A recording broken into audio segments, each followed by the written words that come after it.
வேத வசனத்தை இது எனக்கான வார்த்தை என்று சொல்கிறார்களோ அவர்களுக்கு எல்லாம் கர்த்தர் பலன் தருகிறார்.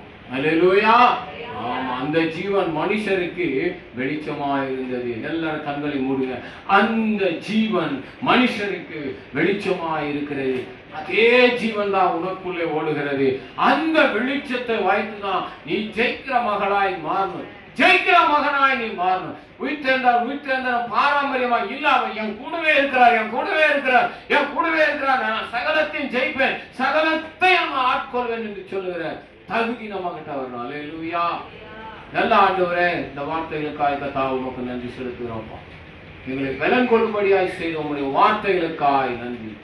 104 சங்கீதம் 1ஆம் வசனத்துல மகத்துவத்தையும் மகிமையும் குறித்து பேசினீங்க. உம்மை துதிக்க துதிக்க நல்லா கவனிங்க. நல்ல தாவீது சொல்றான், கர்த்தா என் ஆத்துமாவே கர்த்தரை முதல்ல நீ ஆராதனை முதல்ல ஆராதிக்க கற்றுக்கொள்ளணும். ஆராதிக்க ஆராதிக்க உன் எல்லைகள் விரிதாகும்.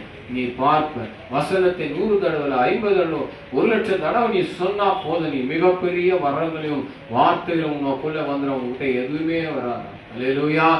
அப்பா, இந்த அருமையான வேலைக்காக நன்றி செலுத்துகிறோம். வந்த பிள்ளைகளை பிதா குமாரன் பரிசுத்த ஆவியின் நாமத்தினாலே வாழ்த்தி ஆசீர்வதிக்கிற ராஜா.